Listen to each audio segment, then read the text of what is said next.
Former President Donald Trump is raging amid reports that the House Select Committee on the January 6th Capitol insurrection are seeking documents about his, wait for it, mental stability. Mental stability. What are you talking about? He's a very stable genius.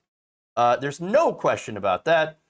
In fact, here's what he said about that. And then they say, is Donald Trump an intellectual?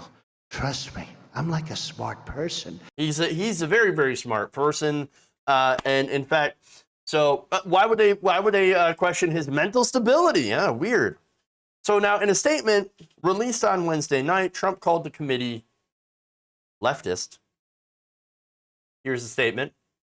The leftist select committee has further exposed itself as a partisan sham and a waste of taxpayer dollars with a request that's timed to distract Americans from historic and global catastrophes brought on by the failures of Joe Biden and the Democrats. Now, if he is referring to the situation going on in Afghanistan, I hate to break it to you, buddy, but you are also partly to blame on this one for setting up, again, the correct policy of withdrawal. I agree that Donald Trump and Joe Biden, they actually agree on the policy of getting out of Afghanistan, as do the majority of the American people. Now, the way it was done, of course, and the way that it was set up, there's fault. There's plenty of fault to go around for everybody involved. That said, right? Oh, it's a distraction. Well, of course, everything's a distraction. But I love how he points out, oh, this is leftist. It's leftist. You realize that this is bipartisan, right? There are Republicans on the select committee. You have Representative Liz Cheney, who's a horrible person. I don't agree with her on almost anything. And Adam Kinzinger, another Republican, who, again, on policy, I don't agree. So I'm sorry to burst your bubble. There really aren't any leftists on this committee. Again, this was even appointed. Everybody was appointed by Nancy Pelosi. So obviously, there's not going to be any leftists on this panel. The person that is closest to a leftist is Jamie Raskin, who's a representative.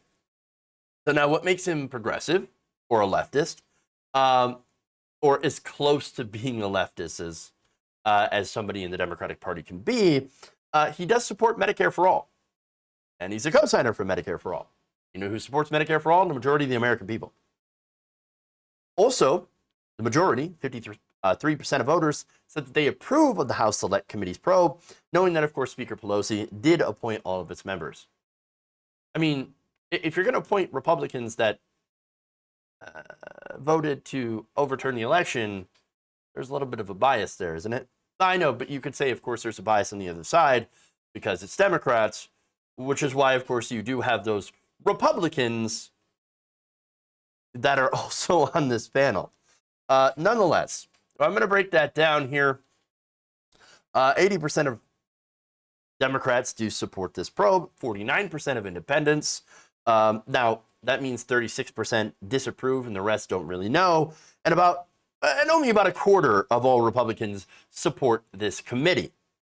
So, of course, Republicans are not in favor of this because, oh no, please don't investigate us. Or, the people that we like are voters for literally breaking into the Capitol building, smashing windows, beating cops, and smearing crap all over the place. Let's not do that. Let's not do that. They're Team Trump, and understand that Trumpism is a cult on the Republican side, on the conservative side, and it doesn't matter. Facts, logic, and reason cannot get through to the hardcore cultists.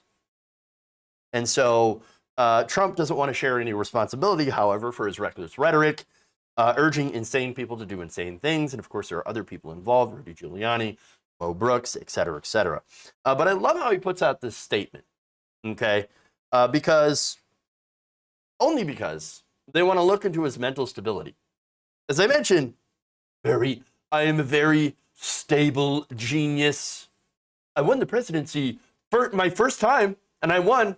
That makes me very smart and very stable. Jesus Christ. Person, woman, man, camera, TV. Ugh. In fact, more quotes on that. And they are relevant. Actually, throughout my life, my two greatest assets have been mental stability and being like really smart. Not smart, but genius, and a very stable genius at that. I'm speaking with myself, number one, because I have a very good brain and I've said a lot of things. I know what I'm doing, and I listen to a lot of people. I talk to a lot of people, and at the appropriate time, I'll tell you who the people are. But I speak to a lot of people. My primary consultant is myself, and I have, you know, a very good instinct for this stuff. And good, look, as much as I love to read those quotes in order to dunk on him, there is a purpose to it. There is a method to the madness. Because I want you to compare this to what I'm about to read you. This is the rest of Trump's statement. He said, allegedly, unfortunately, this partisan exercise is being performed at the expense of long-standing legal principles of privilege. Executive privilege will be defended, not just on behalf of my administration and the Patriots who worked beside me, but on behalf of the office of the President of the United States and the future of our nation.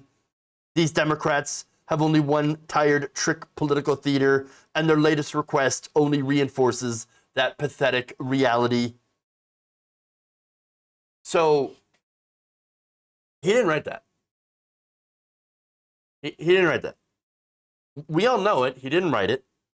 Why? It's too legible and not word salady enough.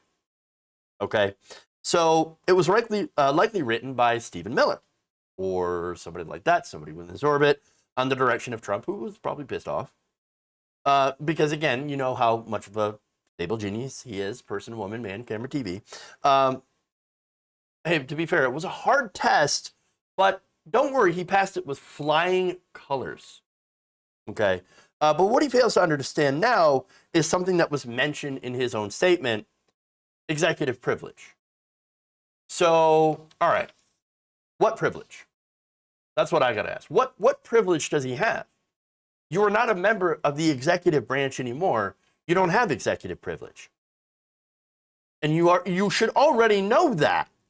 In July, the New York Times, the Politico reported that the Department of Justice has informed the Trump administration witnesses that it does not support an assertion of executive privilege in its presidential communications and deliberative process. The department then advised witnesses in other cases that they can give unrestricted testimony, which is how it was revealed that Trump tried to manipulate the Justice Department to overthrow the 2020 election. So now the question is, how do you invoke privilege you don't have? But you can't. There is no executive privilege, meaning they can go ahead with interviewing people that were formerly in the Trump administration about what happened on January 6th. So, I don't know. Maybe, does he believe that he's still in power or has legal power?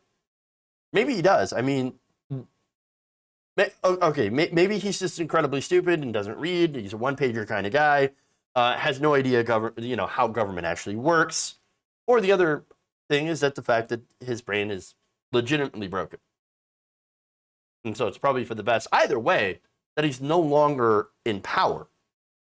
Nonetheless, he can go ahead and waste his time, like he's planning to do, to try to sue, because he can certainly launch lawsuits to try to block it. He's going to ultimately lose.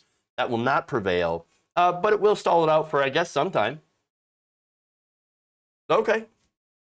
If you enjoyed this video, please give us a like and share with your friends. You can subscribe and help out the channel by becoming a patron. It's patreon.com/Jeff Waldorf. Or you can become a channel member as well by hitting the join button below.